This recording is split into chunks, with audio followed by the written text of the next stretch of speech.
Hello everyone, in this week's video I'm going to show how I create my art videos and what I use to create them. Now you don't need to have all of the stuff to create videos. When I first started creating my videos I didn't have much. I did have my camera because it was my mom's camera. I would use the sun as my lighting, my inexpensive laptop, and Windows Movie Maker to edit my videos. As I've gotten more serious about creating videos, I've gotten more equipment and I've upgraded my equipment.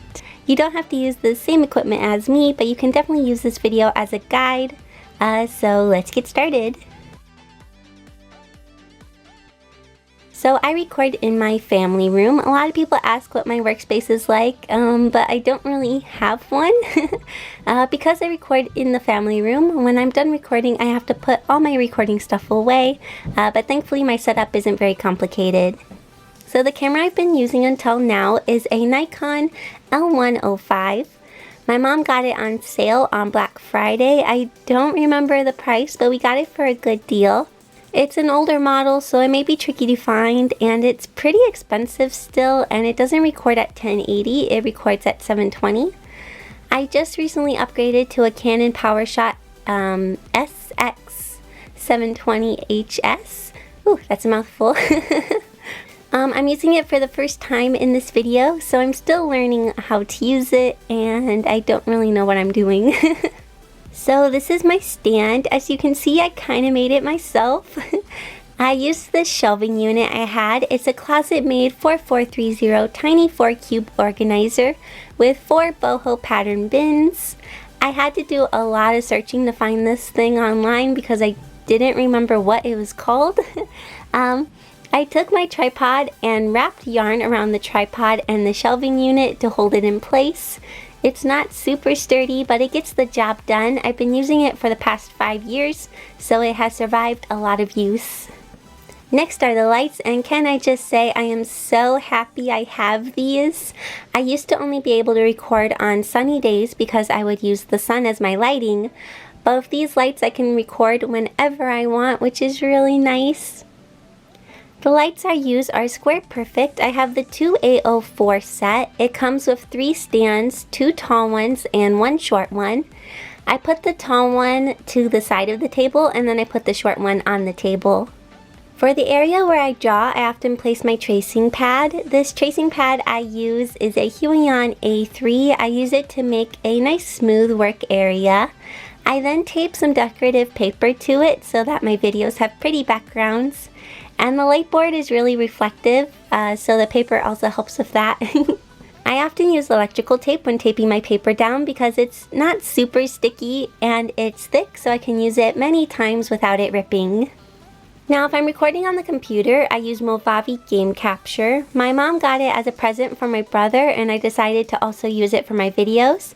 It does work nicely, but I have had some issues with it, so I don't know if I fully recommend it, but I am using an older version, so the newer versions may be better. For drawing on the computer, I use a Wacom Cintiq 13HD and Clip Studio Paint.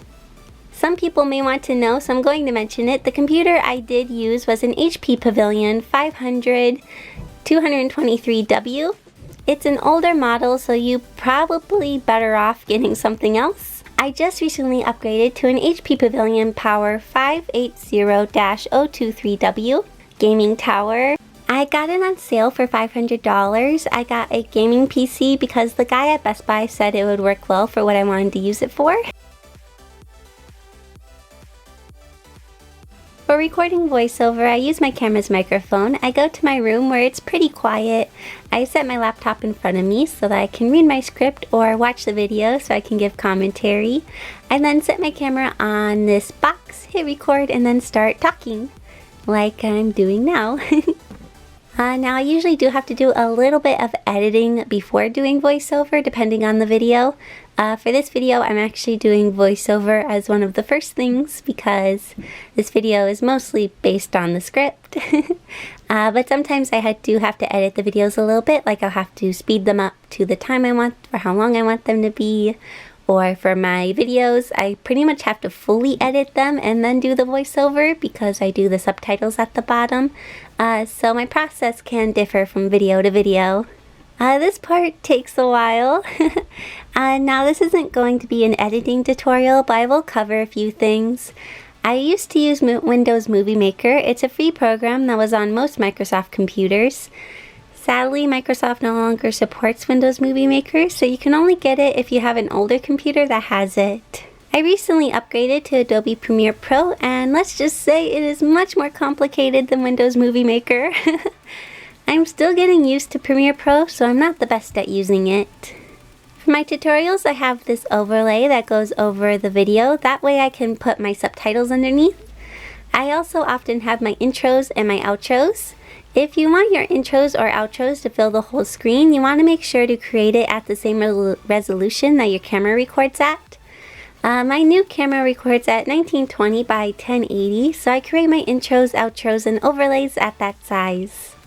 For music, I often use music provided by No Copyright Sounds, Fex and Toe, and Nikolai Heedless.